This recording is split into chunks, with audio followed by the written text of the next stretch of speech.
Coughed first. Yeah, cough first. And yeah, Ready? and live on the GroomPod. Now I'm gonna go over here, give a refresh, and see if we pop up. Come on. Not there yet, but we're coming. It says we are. Oh, there we are. Are we there? We are there. Yes, we are there. Okay. And I will let you know if anybody joins on. We're alone right now. Alone again, naturally. Well, this is what happens when you don't announce a time and a place and that It's, kind of thing. So, oh, but hey, groomers, where are ya? they're here. Who We've are got a ya? few Hey, hey, yay! checking in. They're probably like, God, it's about time, you guys. Okay, now I I do. know we were just having too much fun on off camera. Yeah. So, Plus, there was some technical issues as usual. oh, a few, Yeah. just just God, enough to make me lose my shit. just a little bit. Okay, well, yeah, no, now we're building. Okay, I don't know why I have an itchy nose. Oh, because someone's thinking about me. That's what it is. Wasn't that what your Yeah, I grandfather know. used to say? I know why I have an itchy nose, and it's because on my table I have this. Well, by the way, groomers, I'm at my shop. I'm at my table, and I've got this yoga mat, which I can't show you, but got this purple yoga mat that I've been using, and it's kind of slightly quilted. And the dogs like it. They don't slip, especially my elderly dogs don't slip on my table, but it holds the hair and it's kind of quilted, so even when you vacuum it, it still has hair there. Well, and today I came prepared for video, so I've got makeup on, like lipstick, and I've got my hands on the mat, and then I've got my hands on my face, and so I'm putting teeny little pieces of hair on my face as we and that's why my nose itches.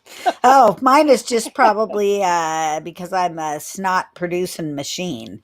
That's more likely uh, why. Yeah, allergies. It's supposed. Oh, okay. You know what? Let's do this whole GroomPod episode 266 live 17 recorded on August 16th, 2020 in Snohomish, Washington, and Tucson, Arizona. So this week we're going to talk muzzles and BioGroom, and perhaps I might have a question for Barbara if we make it to the end and haven't used up all our time. So, Barbara, how was your week? Well, my week was fine. Um, it's slow, but my customers are so supporting me. It's like all my really good customers, they're just tipping very generously. And they don't say anything about it. They just like slip me an extra $50. And it's so comforting to know that they care enough to do that. And it's so helpful. So I'm hanging in there, and I did an interesting thing this week. I tried out something new. Oh, So what? here I am again. Like, wasn't it just week before last? I tried the new thing with the using the trimmers to scissor lines into the dog. Well, this was, I used these wet brush, wet brushes from the Target and what have you, and Amazon. And I got a new one. Check this brush out. What do you think? It's cool. Isn't that cool? I just had to get that one. And so this is my new wet brush. Well, I decided, what the heck? Why don't I try wet brushing? So I have I had a couple of dogs that are very sensitive about detangling, and these wet brushes, they're made for detangling wet hair. So so even though I always advise people to never brush and comb wet hair, I thought, well, you know what, this brush is designed to do that. I'm going to try doing that. So I used um, the new Best Shot Max as a rinse. And then I used, I don't have it back here, the BioGroom magic detangler spray that I have in a Fluorosol bottle over that. And I brushed the hair. I let it be damp, not totally saturated, dripping wet, but damp hair. And I brushed it with a wet brush, and damn, I got mats out. Well, not mats, but tangles out so much more easily. And I was even able to get some tangles out of my Yorkie mix Troy, who doesn't let me touch his face with the brush, but he let me brush with the wet brush. And I was able to get the best brush out of his face yet. And then I was able to kind of cut out a couple of the larger chunks with the thinning scissors, and I got better result on him than I have ever before. So I've got kind of a new little trick to Do you try on figure some of these. What? do you figure that the new Max from Best Shot was enough of a cushion and the brush is made so that you're not doing any damage when you're doing that? Yeah, I think it was. This is it's really a very soft brush. Look and see how I can push my Hold fingers it up a down little into the. higher. Go a little higher. Yeah, okay. Oh, okay, I see. So see, so it, like you'd think it was worthless, but it's not. And um, I'm just really impressed. So that's compared to, here's one of these vent brushes that I have. Now, Right. can you see this? That's much And stiffer. see, this is stiffer, much stiffer, but this is great for doodles and dogs like that have thicker hair that you have to get through. Right. So, but the trick with this brush is just to keep brushing over and over and over and over and over again. And it just really helps separate that hair. Yeah, the Max is the bomb. Yeah. It's, and I did it differently. I got a new sample, and I used it differently this time. I diluted it 16, 15 to 1 instead of 12 to 1. So the stuff comes in a bottle that allows you to mix it up 12 to 1, which makes a total of 13 ounces. I got these new squeeze bottles that look like mustard bottles that have measures on the side. And I said, well, let's just see what happens when I use the Max um, and fill the whole bottle up. So I put an ounce in and I filled it up to the 16 ounces. And it worked perfectly. It didn't leave the hair looking artificial or a little not oily, but maybe overly silky, which silicone does sometimes. And I used it both as a rinse after the shampoo and just directly in the shampoo, and it worked so well. And then just um, softly blow drying and some brushing with my wet brush, and I combed out that Yorkie mix without a flinch from him. And he's so bad and so sensitive. And like I said, I got much further along with his face than I ever have. And so I'm just impressed. And there again, I'm just at a point in my career where I'm just trying to move out of the box and try some new things and be willing to have a failure. That's the Well, trick. We're so afraid of having a failure that sometimes we don't try new things. Very true. right? Now, the exciting news about Best Shot Max is that we are going to have Dave Campanella on next week to talk about both of their products that they are releasing here in September, and I'm so tickled pink. It's going to be fun. Right. I think the other product is their spray, their their Max hair hold. hold spray. Yeah, hair hold spray. And it works well. I've used it. I used it on Westy Head. I used it in a number of places this week. I used it on my poodle pups. I like to kind of raise the hocks up, the hair that comes off the hawk. I like to raise that up a little bit because it gives it this real saucy look. And it held it in place. It's a good product, and it's a non-aerosol. So, it's good. It's good to have that. I love aerosols, but they're aerosols, and they contain, stuff that you might otherwise not want to use, butane and stuff. I get it.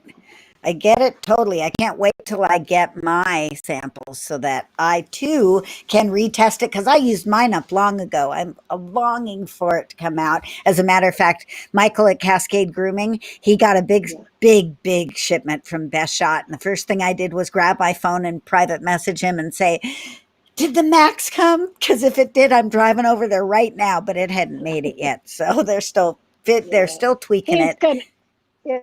He'll. Yeah.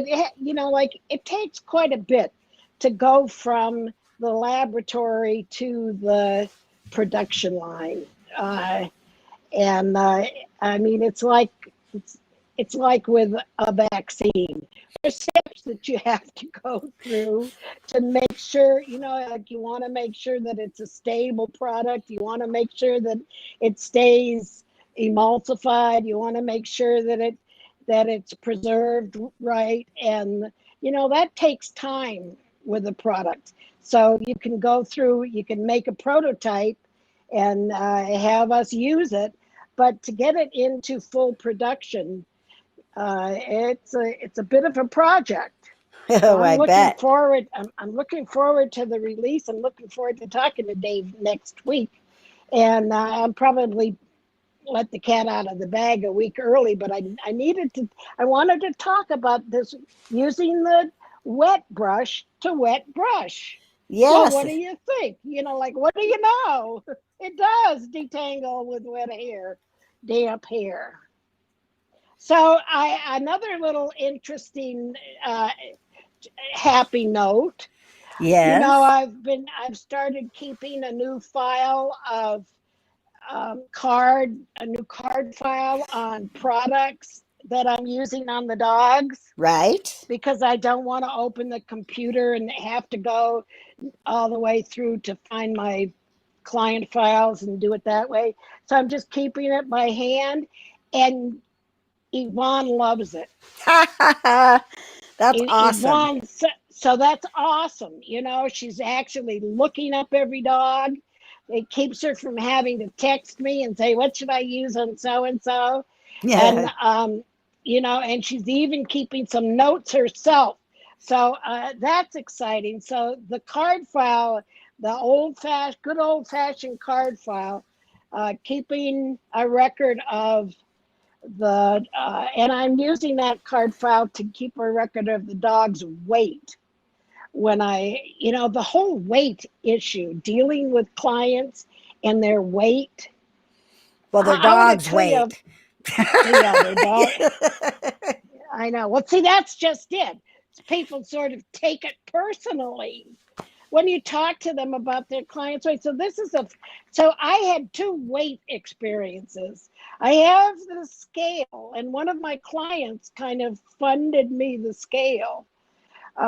First client that came in was a dog that I've been doing for, 4 years maybe. It's 4 years old. I've been doing it since it was a puppy, and it's kind of like a Maltese Bichon mix or a Maltese Havanese mix or something like that. It's kind of a drop coated white dog, much larger than a Maltese, and it's gotten so heavy, so, I mean, like so fat, so stocky, so chunky. You try to find words that are less offensive. Right. Chubby.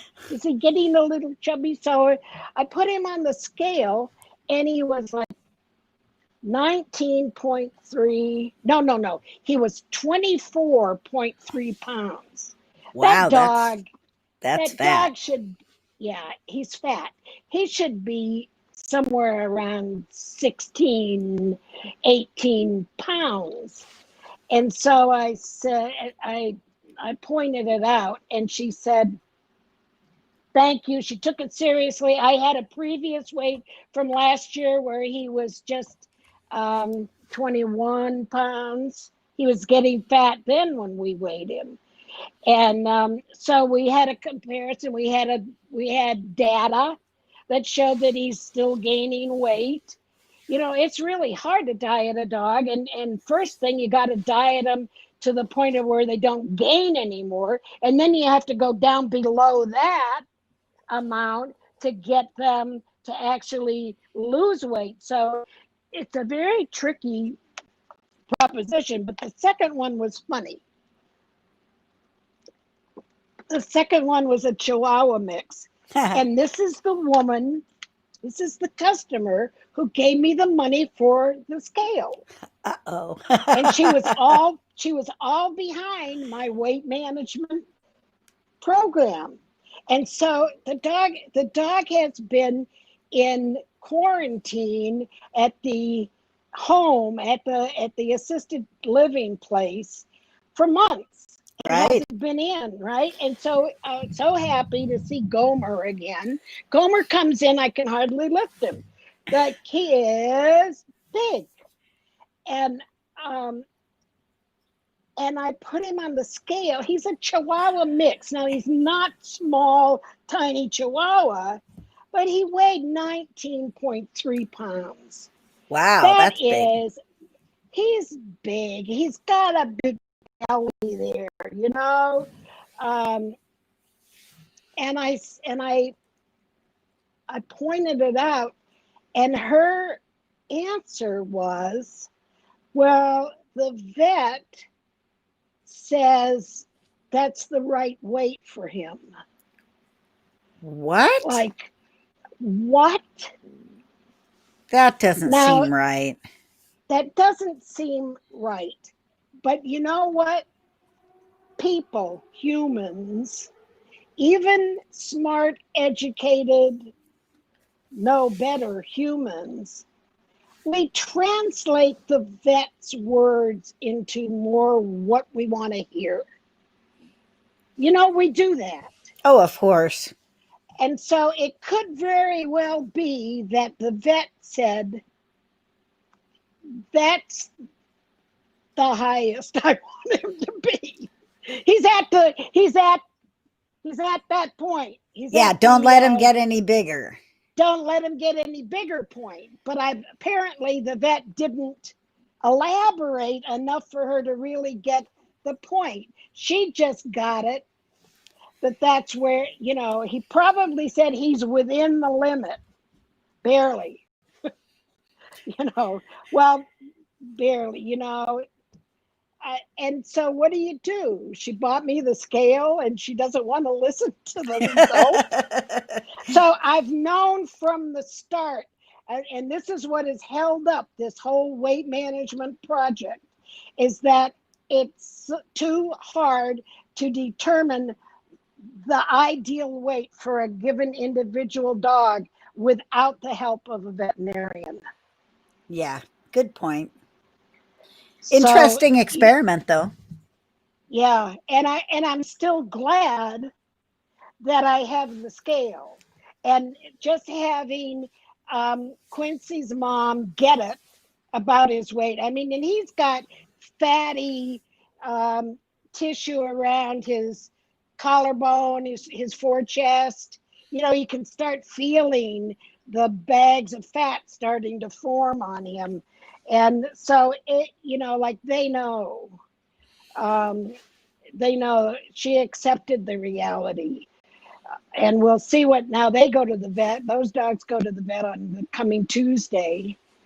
Oh boy, and so grateful that she says I don't ever have to worry about doing his nails Oh, that's nice. because yeah, it's so nice when the people take you off the hook. She said, Barbara, don't ever worry about doing his nails. She said, if I can't do his nails with Mike, my husband, holding him down, I don't expect you to be able to do them on your own or even with Yvonne. So that was great. She said, we'll just take him to the vet. Cool, huh? Cool. Yeah, So really nice. that was a few experiences from my week. What happened in your week? Well, that is a lovely segue. They say that breaking up is hard to do. Oh my God. I'm losing one of my favorite dogs, Barbara. One of my Um, favorite dogs. The oh no, Chow, what happened? yes. The Chow Australian Oh, Shepherd mix. They're moving. And I love them. I love oh, the people. I adore the dog. I mean, just cherish the time I spend with him. I never have to do his nails oh, because they do his own nails. So it's a oh. bath and pamper session, and he eats it up. He's very vocal. He sings the song of his people, as Chrissy Newmeyer Smith would say, while we're working. So I leave the door open so that people can peek in and see that he's completely happy because he's always happy. He's just telling me like it is. But I was devastated. Now, the people who hooked me up with these people Yeah. I sent a text and I said, I can't believe Sheila and Scooby are moving. And they said, we'll believe it when we see it. So perhaps there's a glimmer of hope that I'm not going to lose this sweet dog, but I'm bumming, man. I love going there. It's one of my favorite stops ever. Ugh, alas. Yeah. Yep. I know. I know. I hate losing the favorites. Yes. Oh, Yeah. bummer. Yeah. So also, I had a perfect example of cutting off one's nose to spite oneself, the one being me. One's face. Yes. Yes. Oh my God. Somebody bite your nose. What happened? I bit my own nose because that's the way it works. So I was at the gas station and I was running a little bit late to a cat appointment that I had never been to. And I only had 3 appointments that day. I had the cat appointment, and I had a regular appointment at my assisted senior housing place, and then another one that was a regular client. And a 2 cat day. So I get to the gas station, I'm sitting there, and I'm just finishing up pumping, but I'm in the second to the end pump, right? So there's a pump in front of me, and the guy pulls out in front of me, and a younger dude pulls his car in and completely blocks me from He being able to get blocks the you. trailer out, right? Now, there's nobody behind me, so I can back out, but I don't have a lot of room. So I have to basically back around a corner with the trailer. So Oh not a shoot. big deal, but I'm mad, right? I'm mad because I thought, how thoughtless. What would your mother think was what was going through my head? What would your mother think with you parking there and making it so that not only could I not get through with the trailer, which is extra wide, the people next to me couldn't get through on the other lane either. He just parked in a really crappy spot, reached all the way over with the thing and filled his gas. So I pouted for a minute and then I thought, screw this, I'm backing around the gas pump. So I did. But what I couldn't see, because it was not a familiar gas station to me, was there was a cement post just on the other side of the gas pump that I couldn't see. So my fender on the trailer, I backed right into the gas pump, but to the cement post on the other side of the gas pump. So I dented my fender and I squished up my hose reel and I embarrassed myself. And it proved to me that I should just be patient and should have just sat there and waited like a polite little girl the extra 7 minutes it took this guy to fill his big ass truck. But learned my lesson. Lesson learned. The world struck down at me. Uh, Now I have a dented fender. God, I hate weeks well, like that.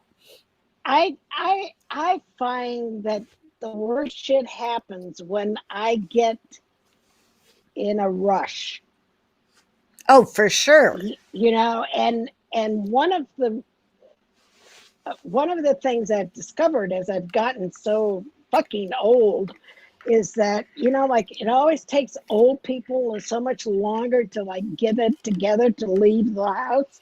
It takes me so much longer to get together because I be careful about every single fucking thing I do because I could slip and fall or I could trip and fall. I almost fell into the fish pond the other day. That's Um, not good. because yeah, you know, because there's a crack in the concrete on my porch in front of the fish pond, and I stumbled there. And Jesus, fortunately, I regained my balance. But you know, old people don't have good balance. We're just like walking on eggshells all through our home. You know.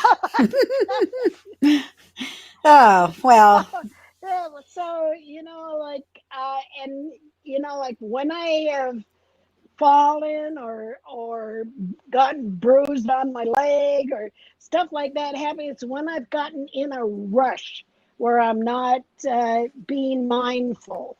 We lose our mindfulness when we get in a hurry, y- and that can be, you know, that can be problematic. yeah, You lost your mindfulness. You I lost your did. mindfulness. I never do Yeah. stuff like that. I usually am just completely content to just sit there. But it was the fact that he was so thoughtless that made me feel like I was in a rush because believe me, my people, all of them, even brand new ones, know not to expect me on the dot for their appointments. Even the first appointment knows not to expect me on the dot for that appointment. So, what am I worried about if I have to sit there for 6 minutes? It's not that big a deal. And yet, just because he did this thoughtless act and blocked me, all of a sudden I was in a hurry. you know? Doesn't make Well, you sense. know where I get blocked and get angry and have to be patient is in the fucking supermarket when I'm riding in a cart. Oh, I bet. So, you know, like I can go into a place and get a couple of items and go through the checking and be fine. But if I'm going to walk around a place or stand in line or anything like that, I got to be in the cart. Although, you know what? I just bought one of these folding stools. Wait till you see it. I bought a folding stool so that if I get caught, so I can sit in line. But anyway, I people are so there's combination of the really assholes in the supermarket, and they put their cart in the middle of the aisle, and then they stand in front of the canned green beans forever. yes. Like, how long can it take to I choose a can of green beans? Like, come on, just take one. I get Here, it. I'll get you one. You know, like, oh man, and then they look around at you like you're in their way. Like Totally. what? Yep. Like what? You know, like oh Why man. me? So I'm just sitting there looking at the cans of corn. You know, as if I'm gonna buy one. Oh Right. yeah, just sitting here looking at look at how many freaking cans of corn they have. Yep. Why don't we just have two kinds instead of five kinds of canned Ugh. corn? Yeah, it's true. Shopping. And All right. so let's move on. Yeah, Moving move. along. That's what here. I know you can't really see me, but I'm doing the moving along sign. Hey, I have a mask update. Oh, a mask update. Okay. Okay, you're not gonna like it. Are you prepared? If you're going to tell me that wearing a gaiter is not effective, I am going to. Are you gonna take back my money? No, I'm going to keep wearing my gaiter because I haven't gotten sick yet and I've been out there all the time. Oh Jesus! Like oh Jesus! Oh Susie, I had no. I There's two things that I learned. One is that a gator ain't effective. Okay, so I said it. Gators, they're too thin. If you want Well, it to I be double it. effective, you could put yeah, okay, so good for you. Yeah. The other thing I decided, this was the face mask from last week. Yeah. I wore it for a week. Well, I learned that these exhale things, Yeah. they're not a good thing. I learned that too. It, yeah, I guess we watched video, the same video about Yeah. the mask thing. Yeah, okay. So I learned that these exhale buttons just allow you to breathe your little tiny aerosolized virus into the air. So it's a and it just wasn't comfortable anyway. So it's on the way out. It's in the reserve pile, Yeah. you might say. I'm Yeah. staying outside and I'm staying 6 feet away from people with the exception of the moment at which I take the dog or they stick the card in the reader or something like that. That's my Yeah, best that's my best defense is stay outside and I'm staying yeah, outside.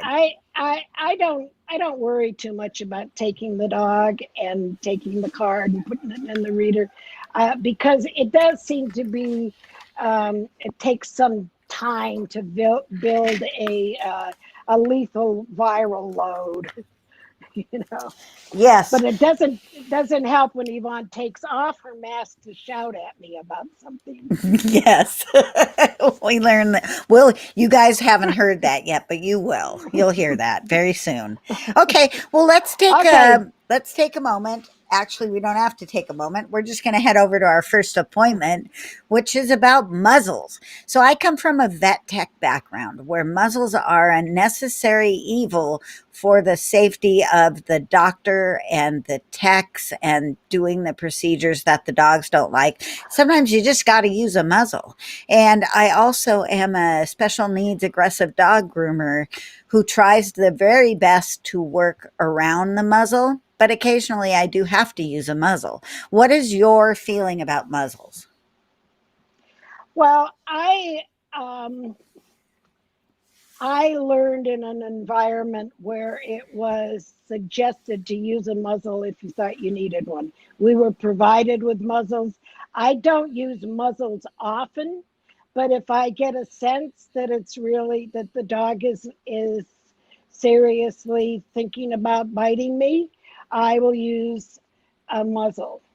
And I have them right at my table. I have several that are kind of attached to my grooming pole, around the bottom of my grooming pole, especially medium-sized ones. I have a few, and I don't hesitate, and I teach people not to hesitate, because if like, yeah, you've got to be safe in what you're doing, because if you get bit bad, it can really be career ruining. There's two occasions where I find they are uh, the most useful or the most valuable. Valuable is what I really mean. One of them is in the reactive dog, the dog that doesn't give you any warning, but that will turn and snap at you in a heartbeat with only the very most subtle of body language changes. Right, right, Oftentimes there's a trigger and you know what it's going to be. It's going to be touching the foot or coming to the face. And if you know that trigger and you can take the time to go ahead and put the muzzle on, then you cannot generally, sometimes you can desensitize that reactivity out of a dog, but sometimes it takes a very, very, very long time to get that done. I've done it on most of the dogs I work with. Eventually I get so they're not reactive, but not as reactive, but they will always be reactive. Like if you catch a mat in the dog's tail, it's always going to turn and try to snap at you without a warning. Those are the dogs where I find it's the most valuable to use a muzzle. The other one is the senior dogs that you don't know where they hurt, that have gone through life intimidating the people, that those kind of dogs where they've had a lifelong habit of snapping at people and getting a result from it. Those guys I'll put a muzzle on. But I will say this about my muzzle use. I have the muzzle on only for the least amount of possible time I have to have the muzzle on. And I always give him a chance to not have the muzzle. What about you?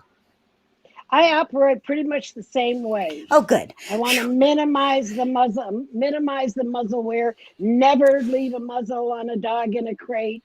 Um, Never use a muzzle for the entire grooming. You can always find something that you can do that's not muzzle required. I mean, hopefully.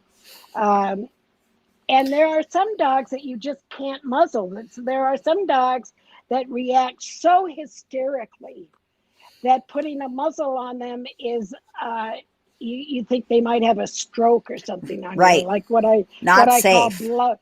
Yeah, blow a fuse. They might Yeah. blow a fuse on, and that could be neurological fuse, a heart attack, like a seizure. It could be anything. So there are some dogs, and I have mostly manufactured muzzles, but I did find that if you're muzzling a dog where you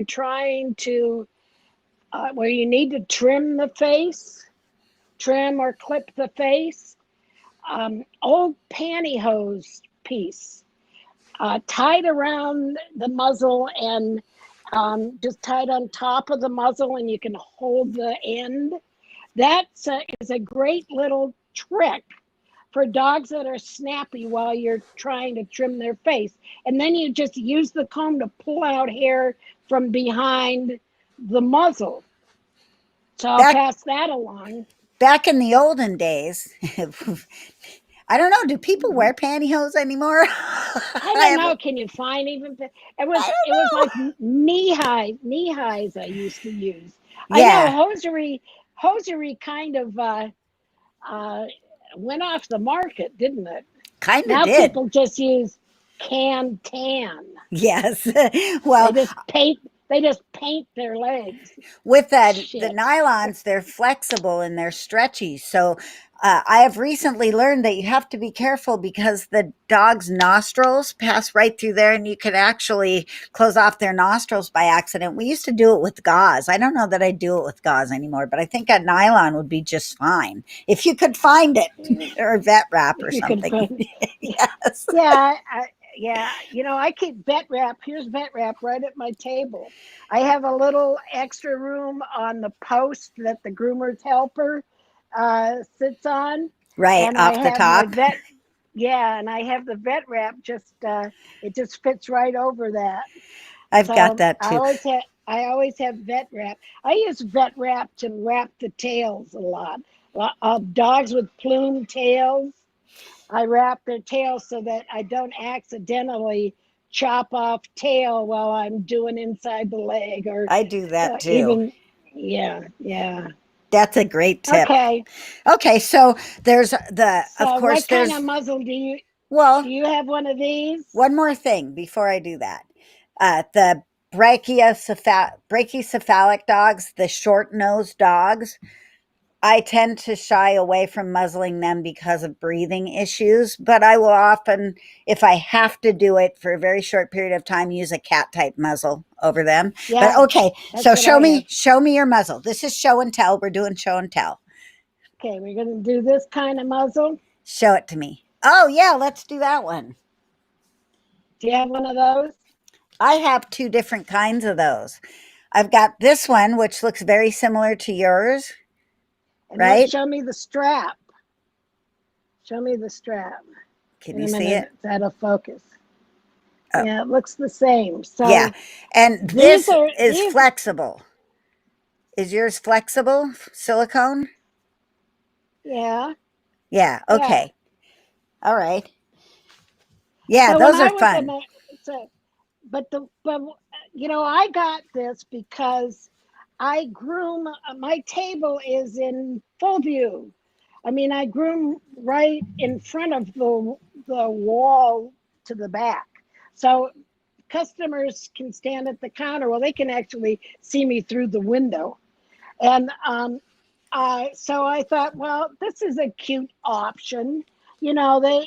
Sometimes if their dog looks, or if any dog looks cute in a muzzle, it takes away um, suggestion that you're being cruel or something. So I bought a ducky muzzle. But what I don't like about it is the strap, because you can't see these Mickey muzzles or whatever they're called. Wait a minute. Let We're me get waiting. one. Okay, so this muzzle has a strap where you can clip it and then you can pull it Right. tight and Hold it pull it up by your. snug. Okay. Yes. Yes. Yeah, see? And so it's really just takes seconds to fit the muzzle to the dog. You just put that muzzle on and then pull the strap to snug it up. Well, this muzzle, you have to work the strap before you put it on the dog and find where it's going to fit, because it isn't going to just pull. So that's what I don't like about my ducky muzzle. Okay. Let me show you my other ducky muzzle. All right. Okay, This was my first ducky muzzle right here. And you'll see that it is hard plastic, right? It's right, not silicone. Whoops, I'm going the wrong right. way. It's not silicone. It is stiff and stiff leads. So I can actually hold it out away from me, flip it over. Whoops, let me get in the right place. Hold it away from me and flip it over the dog's nose without being near the dog. I find that is really helpful. But the flexible Yeah, ones, like this one, you can't do that. I mean, I can flip this bad boy up. It's a 1-2 thing. It's like we used to have a store down the street when we used drugs and drank and were, partiers. And the guy could take a can of beer and a paper bag and in one motion go whoosh, whoosh, and get that beer in there. It was just phenomenal. He had a way. Well, I can do that with this muzzle on a dog that is very difficult to muzzle because it's stiff. It's really helpful. And unless you mean you you used to have a friend who would steal beer for you? no, no. I never. Well, I gave up drinking when I was 19. I moved on to much harder things. I had just bought Terry's beer. Okay, so my first ever, Yes, this is going to yes. be 1971, 1972, was a Tupperware juice glass that my boss cut out the bottom, and then he put string on he made holes and put a ribbon or string or something on it there, and I loved that because I it was stiff like that. And he also, for large dogs, well, mainly I had a German Shepherd I had to clip down twice a year. He made me a leather muzzle that I could that was stiff enough that I could just push it over the dog's face and then attach it behind the ears. Yeah, that's helpful when you've got a snappy dog that you can't even put a muzzle on. I'm actually Yeah, that's helpful. I'm trying to create a plastic or wire or somehow gentle covered wire uh, thing to wrap around this so that I can get even farther back away on some of the really to do. And I don't have any of them now because all of my biting dogs are getting older and they've given up. They don't even try anymore because they know I'm not a threat. Yeah, well, maybe you need one of those picker upper things, like old folks have. I have one of those right in that And closet. yeah, picker upper things, and you just clamp it in the picker upper thing, and then just shove it on the dog's face. Then yeah, That's a new technique. I'll have to try it. So you were talking about big dogs, right? Check this bad right. boy out. Look at the size of this. I don't know if you can see how big Oh that is. man, that's look, Jesus. look at That's this. that's mastiff You could, size. yes. If your dog needs this big a muzzle, you don't want the I'm dog, not. man. I'm not doing That's right. it. Pass. Send it to somebody else. Good Lord.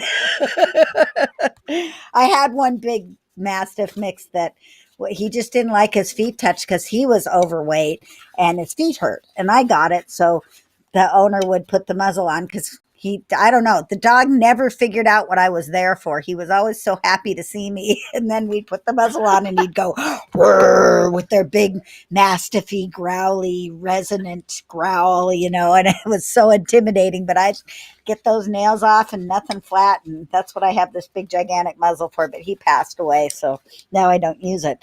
So Marlene Romani has some interesting cat muzzles. Have you seen her cat Yeah. muzzles?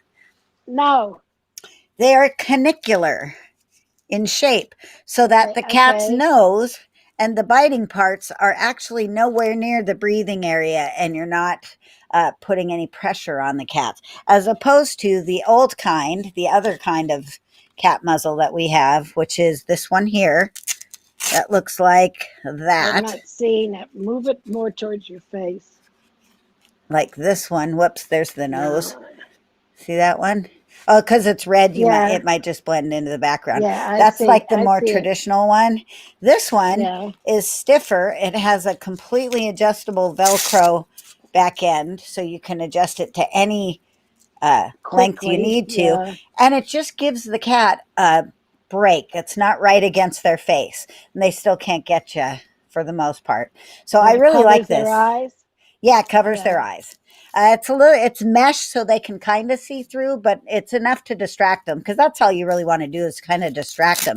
Most of the cats can bite through these anyway. This one be a little bit harder to bite through, but so I found those have been real helpful when I'm working with cats, when I'm working with the dogs and I have to muzzle the dog. Occasionally there's one of those really talented dogs that can just flip that muzzle strap right over their head.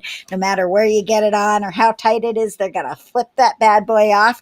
And if only you could keep that strap over their head, you might be able to finish the groom around their face or whatever.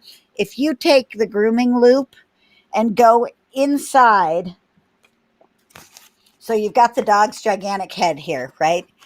And you want to put this around the back of the neck. If you take the grooming loop and go inside of here up the back of the neck, just for the little bit of time you need to, they can't flip that off. I don't know I don't know if I'm illustrating that very well, but But if you do it wrong, it assists them in taking it off.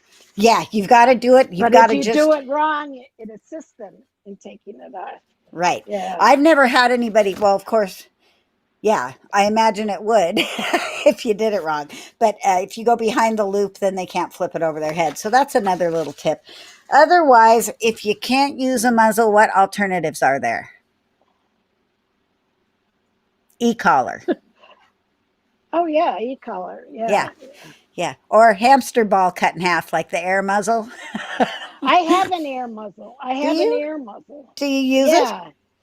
No. Yeah, they're pretty Uh, bulky. they're pretty bulky. They work good for Shih Tzus, I could but see I that. don't have. But I don't have. Like. But the problem with Shih Tzus is not so much doing their feet. The problem with Shih Tzus is doing their faces, and I Right. think it's because I think Shih Tzus have a tendency towards poor depth perception.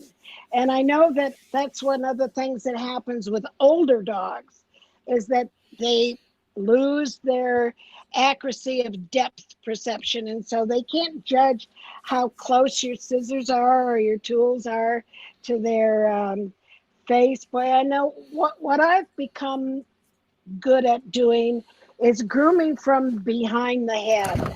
Oh, So yes. this is 50 years of grooming paying off. This is I can groom a dog in my sleep and often do. Uh, Paying I do. I groom. I just go right back to grooming. There I am, big old some kind of a challenge. So, or you have to walk upstairs to get the dog and walk upstairs to get to the bath. I don't know. Anyway, so I've noticed that if they're a dog that freaks out at seeing the scissors, sometimes I can get a lot done from behind the behind the neck, and it's a time where I'm likely to kind of stand up at the table um, and look over the dog. and I can just get a lot done that way. It's less intimidating for them. I find out I find that my groomer's helper is absolutely vital for the dogs that I cannot muzzle because I can cross tie them, I can hold them still, I can make them feel secure. I don't have to risk my fingers. I do use it in conjunction with my grooming arm that has the eye bolts through it so that I can hook everybody up on either side. So it works safely. It's not quite as good as a muzzle, but in other ways, it's better than a muzzle because you're not restricting the mouth at all. People used to use gentle leaders or halties. Now they're not recommending Right. using halties anymore because of the pressure on the nose thing. But I Mm. think in some cases the halty can be very helpful at getting into the face area as long as you got that halty part hooked up, effectively. All right. Anything else about muzzles? Okay, I think we've worn that topic out. Oh, I was going to mention with the e-collars, there's the plastic e-collar that's made out of the clear plastic thing, but there's also soft e-collars. If you're doing a Shih Tzu face and you can use a soft e-collar to come up underneath the dog and then you can hold the face shut on the outside of the e-collar, you can sometimes scissor the nose. So, one last tip. And let's take a break and go back to school and learn a little bit about BioGroom. All right? Okay. Okay. Here you go, Barbara. It's all yours. Tell us about Bio. What did you choose to tell us about BioGroom? Well, somebody on the shampoos list. Um, Who made that sentence somebody up? at Oh my God. Carry on. well, at least it was a whole sentence. Yeah, You know, sort of. you're okay. You're okay. Okay. Sort of. Sort Um, of.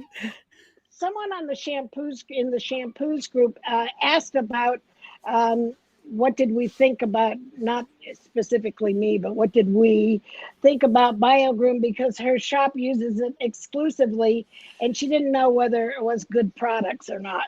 So uh, Michael from Cascade recently told me that BioGroom was disclosing ingredients now, and he was all impressed. And I thought, oh, hey, I'll go take a look. So I went to the BioGroom website, and sure enough, every product has an ingredients button, an ingredients link that you can click on, and it gives the ingredients.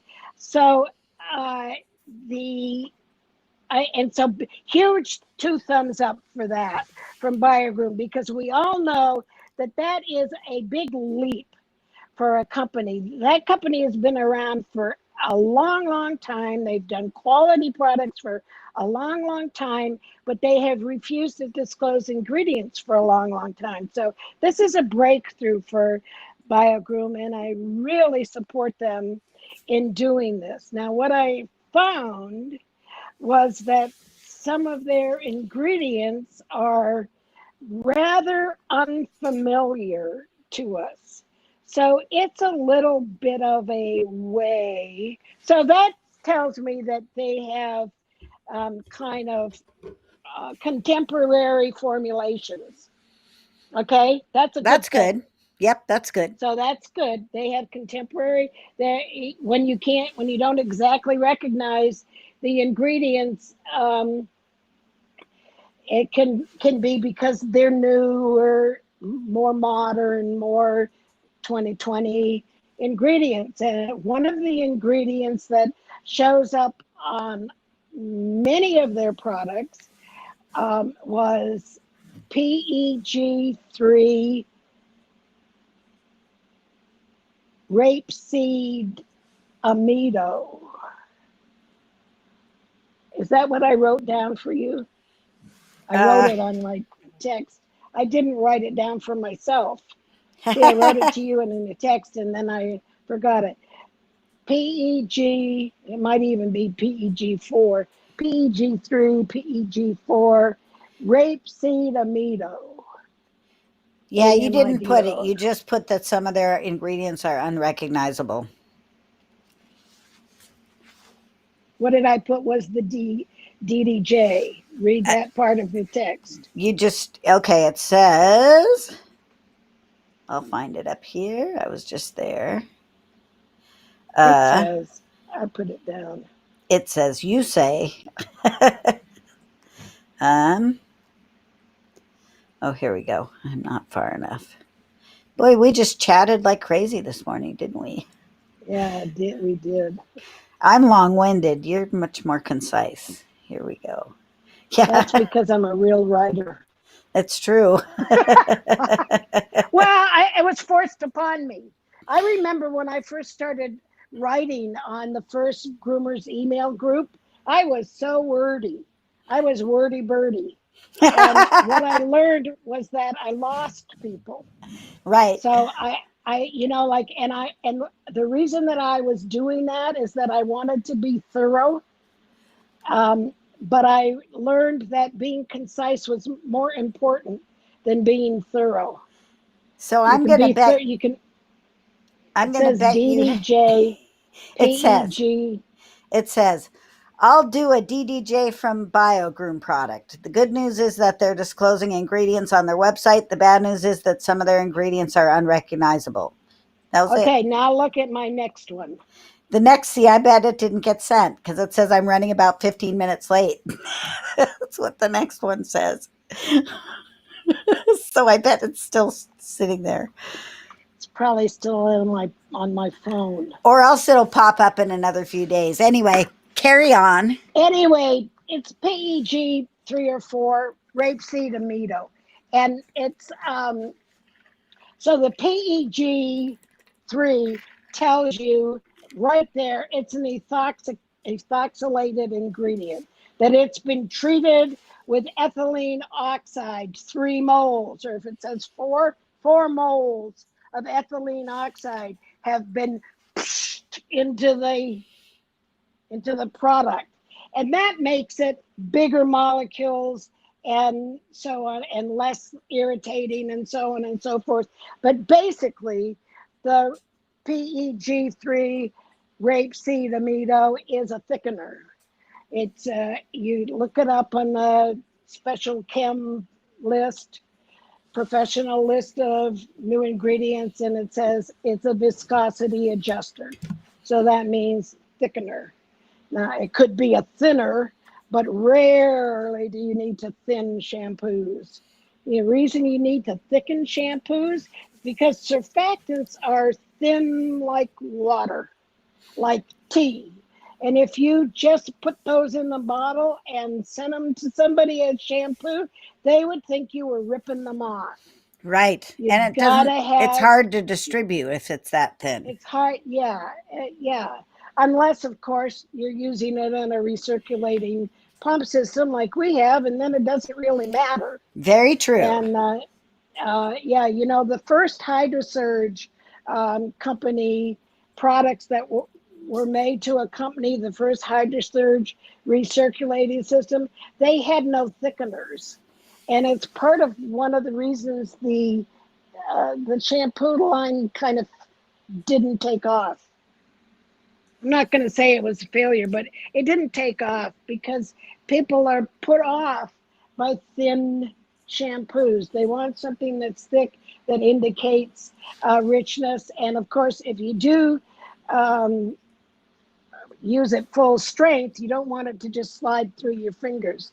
So we're used to shampoos always having thickeners in it, and that ingredient is kind of a new rapeseed oil is a has become popular because it's very easy to produce and inexpensive to use as a an oil source.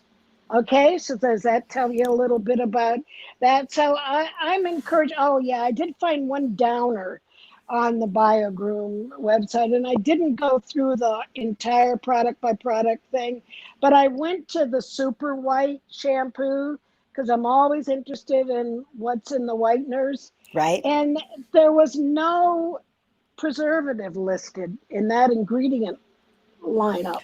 Let's hope that was just a oversight. An oversight, but it's an unfortunate oversight because, first of all, it leaves you wondering, well, what is in there for a preservative?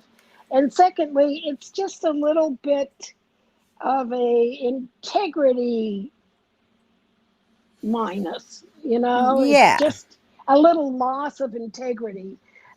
This is why I encourage companies to hire me to edit their ingredient list, because I do it. I'm a natural at it. I've become so familiar with ingredients and their spelling and what should be in a list and all of that, that I can just spot problems like that. It's just like sticky outies in home grooming. I just see it, and so I can save, because to me, mistakes like that, they're either deliberate because they don't want you to know what's in there, or they're accidental because some secretarial type was typing, it up and missed something or misspelled something. And nonetheless, it's just lacks, it's just not tight. It's just not perfect.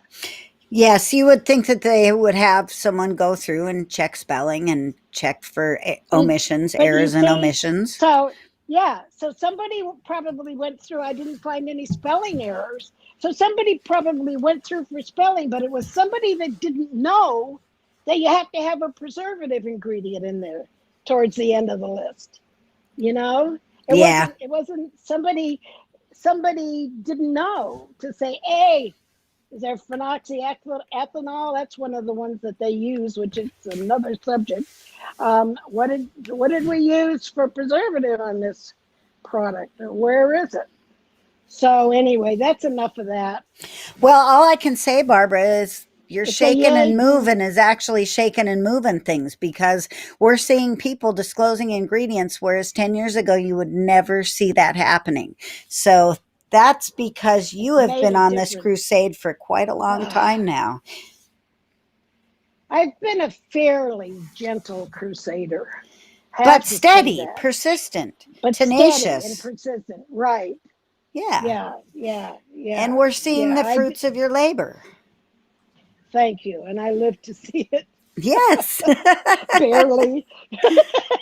Barely, yes. Okay, well, Okay. we're approaching an hour, so I think we're probably good. The other question I was going to ask you is, what do you do with these dogs whose quicks are so long and their nails are so long, and you try to shape them, but the people won't come in any sooner?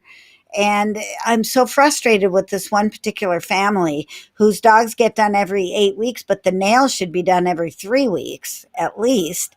And they're getting more and more overgrown. And so I tried to be a little bit more aggressive, and I did a bloodletting basically. And it bled all over their yard, and then it bled all over their entryway. And then they picked the dog up and put it in the backyard, and it was still bleeding an hour later. So frustrating. Why don't you give them some quick stop? Oh, I did. I did. Well, they need to use it now. We'll see.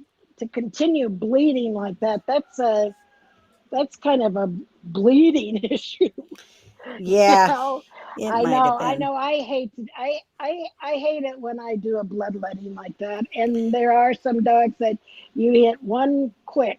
Oh God, that's the one I had happen with that Lhasa Apso last month. Cookie. Just I one clipped nail, too. something, one nail, and she just like bled like a stuck pig Yep, all over the what was it, Mercedes SUV? that's Oh right. I my God. remember.